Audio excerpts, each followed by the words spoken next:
है आपको मेरे यूट्यूब चैनल में। और आज हम यूजी से नीट के सेकंड पेपर में पढ़ रहे हैं पॉलिटिकल साइंस। उसका सेकंड पेपर में जो सेकंड चैप्टर है समानता, उसके बारे में पढ़ेंगे। तो चलिए शुरुआत करते हैं। उदारवादियों के अनुसार समानता वैधानिक होती है, अर्थात व्यक्ति कानून व नियमों के समक्ष समान माने जाएंगे। व्यक्ति कानून और नियमों के समक्ष समान माने जाएंगे। ठीक है। लॉक के अनुसार प्रकृति ने सभी मनुष्यों को समान क्या बनाया? समान बनाया है।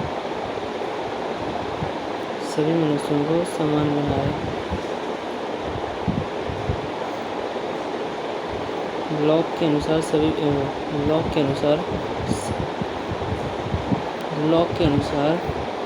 प्रकृति ने सभी व्यक्तियों को समान बनाया है। सभी मनुष्यों को समान बनाया है। ठीक है।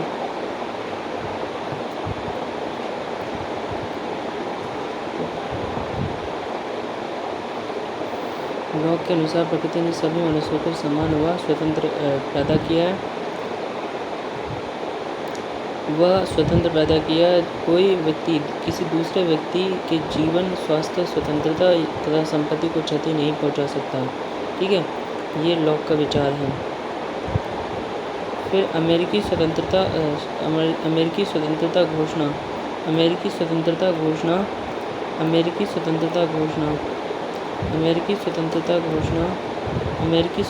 घोषणा में कहा गया है कि सभी लोग जन्म से समान हैं और निर्माता ने सभी मनुष्यों को समान अधिकार दिया है।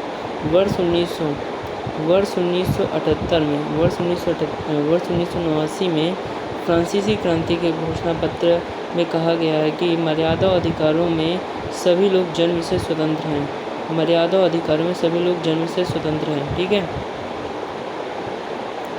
मर्यादा अधिकारों में सभी लोग जन्म से स्वतंत्र हैं, ऐसा कहा गया है। कहाँ?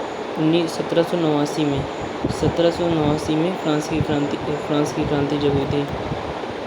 मार्क्सवादियों एवं समाजवादियों ने तात्विक समानता पर बल दिया, जिसमें रोजगार अधिकारों, का समानतापूर्ण वितरण एवं राज्य के नियंत्रण पर बल दिया। मार्क्सवादियों एवं समाजवादियों ने तात्विक समानता पर बल दिया, जिसमें रोजगार अधिकारों, संपत्तियों का समानता पूर्ण वितरण एवं राज्य के नियंत्रण पर बल दिया। समानता की संकल्पना आधुनिक युग की देन है। आधुनिक युग में समानता की संकल्पना को केंद्रीय बनाने का श्रेय रूसो को दिया। आशय। ठीक है। अब देखते हैं आशय। समानता चाहिए से संबंधित संकल्पना है। तथ्यात्मक रूप में समानता नहीं होती है। समानता का अर्थ समाज में विशेषाधिकारों एवं विषमताओं का समाप्त करना है। समानता चाहिए से संबंधित संकल्पना तथ्यात्मक रूप में समानता नहीं होती है। समानता का अर्थ समाज में विशेषाधिकारों एवं विषमताओं को समाप्त करना है। अतः समानता का अर्थ विभेदों का अंत है, परंतु समानता का आशय प्रत्येक प्रकार के विभेदों की समाप्ति नहीं, बल्कि अतार्किक विभेदों की समाप्ति है। अतार्किक विभेदों का आशय लिंग, जाति एवं धर्म के आधार पर किए गए भेद है। अतार्किक विभेदों का आशय लिंग, जाति एवं धर्म के आधार पर किए गए विभेद हैं। अतः समानता का अर्थ उन विषमताओं को हटाना है जो समाज द्वारा निर्मित हैं, न कि प्राकृतिक विषमताओं का अंत। ठीक है। न कि प्राकृतिक विषमताओं का अंत। समानता का आशय सभी के साथ समान व्यवहार नहीं है। समानता का आशय समान लोगों के साथ समान व्यवहार है। समानता का आशय सभी के साथ समान व्यवहार नहीं है। समानता का आशय समान लोगों के साथ समान व्यवहार करना एवं असमान लोगों के साथ असमान व्यवहार करना समानता है। ठीक है, अतः समानता का समकालीन युग में सबसे सटीक अर्थ अवसर की समानता है। लास्की के अनुसार समाज में कोई व्यक्ति इतना ऊंचा न होने पाए कि पड़ोसी अपनी नागरिकता और स्थिति में स्वतः को हीन समझे। लास्की के अनुसार अतः समानता का समकालीन युग में सबसे सटीक अर्थ अवसर की समानता है। लास्की के अनुसार समाज में कोई व्यक्ति इतना ऊंचा न होने पाए कि उसे अपनी नागरिकता और स्थिति में स्वतः को हीन समझे। विभिन्न विचारकों के अनुसार समानता की संकल्पना 20वीं शताब्दी में समानता के सबसे बड़े समर्थक R.H. टोनी हैं। इंग्लैंड में असमानता का धर्म व्याप्त है। 20वीं शताब्दी में समानता के सबसे बड़े समर्थक R.H. टोनी हैं। इंग्लैंड में असमानता का धर्म व्याप्त है। इनकी रचना इक्वालिटी 1931 है। इनकी अन्य रचनाएं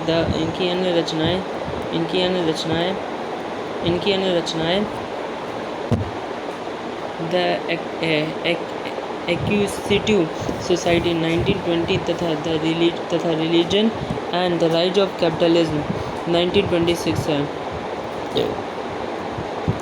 education and the socialist policy, देखो विभिन्न 20वीं शताब्दी में असमानता 20वीं शताब्दी में समानता के सबसे बड़े समर्थक R.H. टोनी समानता के सबसे बड़े समर्थक R.H. टोनी हैं। 20वीं शताब्दी में समानता के सबसे बड़े R.H. टोनी हैं। इंग्लैंड में असमानता का धर्म व्याप्त है। इनकी रचना इक्वालिटी 1931 है। इनकी अन्य रचना the acquisitive society 1920, the religion and the rise of capitalism 1926, education the socialist policy 1924 है। हॉब्स के लेखन के दौरान इंग्लैंड में समानता के लिए 2 समानांतर आंदोलन चल रहे हैं। लेबलर्स राजनीतिक समानता के समर्थक, डिगर्स आर्थिक समानता के समर्थक, नेता निस्टले, ठीक है। लॉक के विचारों में नैतिक समानता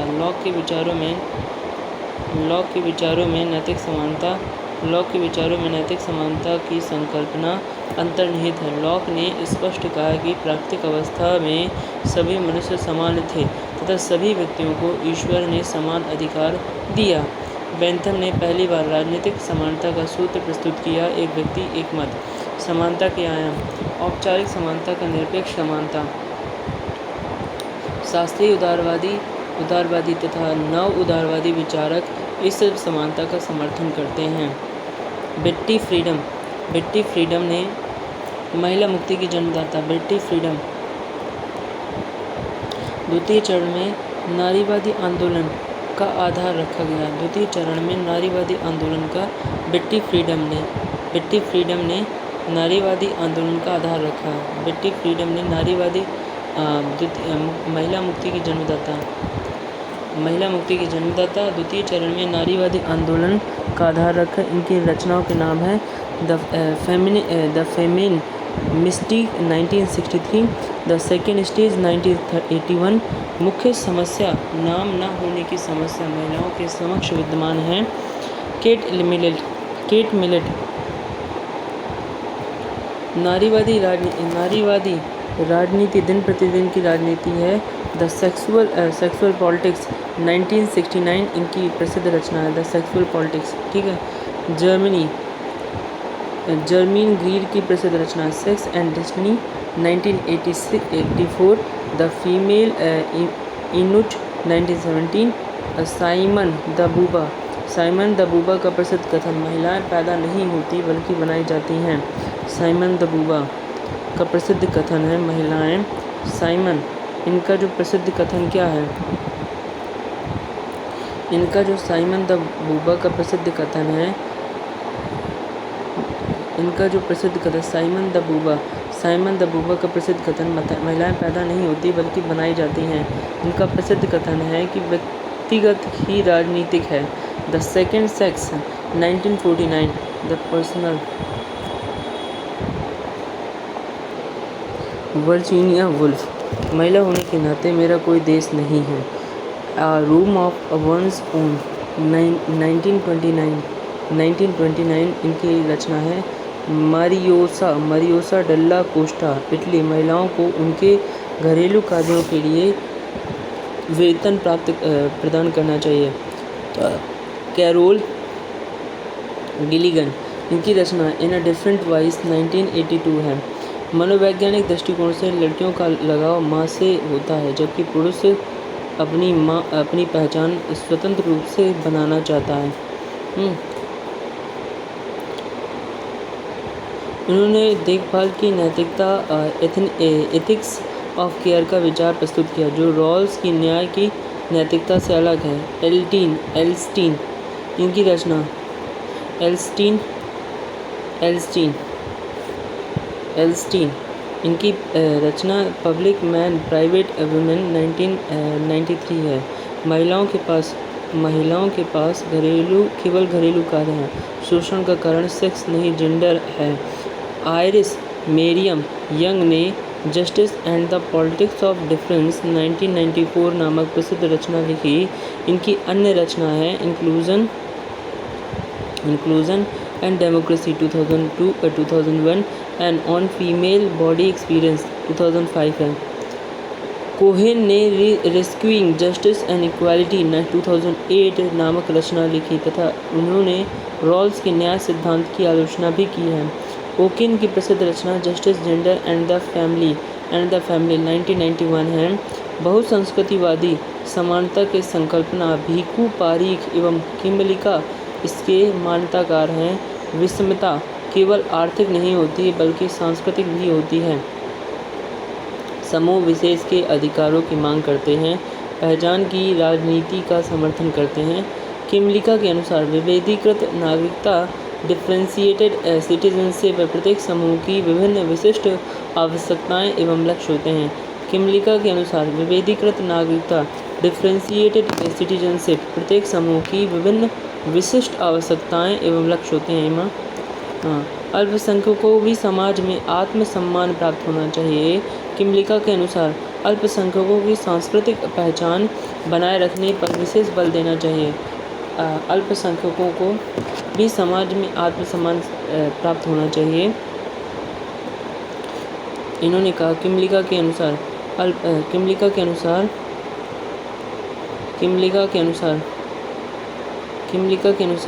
अल्पसंख्यकों की सांस्कृतिक पहचान बनाए रखने पर विशेष बल देना चाहिए। मरियम यंग के अनुसार विभेद की राजनीति पॉलिटिक्स ऑफ डिफरेंस का अर्थ केवल लोगों को अधिकार प्रदान कर देना नहीं है, बल्कि उनके प्रति व्याप्त पूर्वाग्रह और विभेद को भी समाप्त करना है। ठीक है। समानता ब्रिटिश और अमेरिकी समाजों में एशियाई मूल्यों को हेय दृष्टि से देखा जाता है। समानता के विरोधी अरस्तु ने असमानता को प्राकृतिक माना।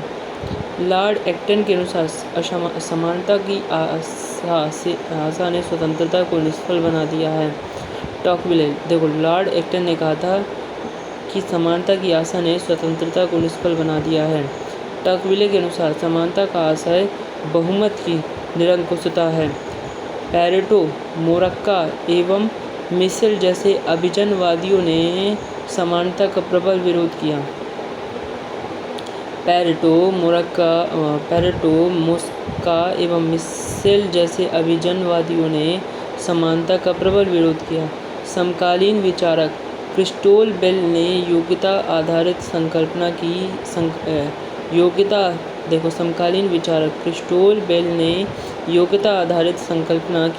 संकल्पना का समर्थन किया, जिसके अनुसार वर्तमान समाज में भी विषमता व्याप्त है, लेकिन यह विषमता योग्यता, कौशल और उपलब्धि के आधार पर है।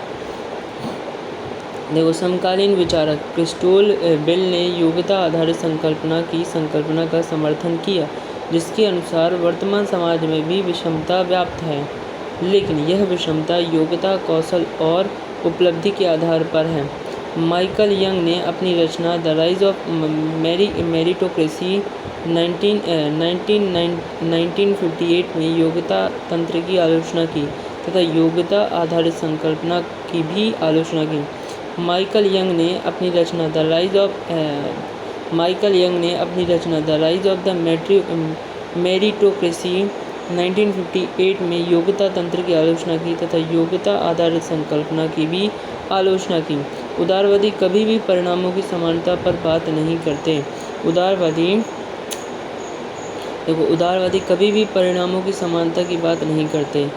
ठीक है, ये होगा आपका समानता चैप्टर हो गया।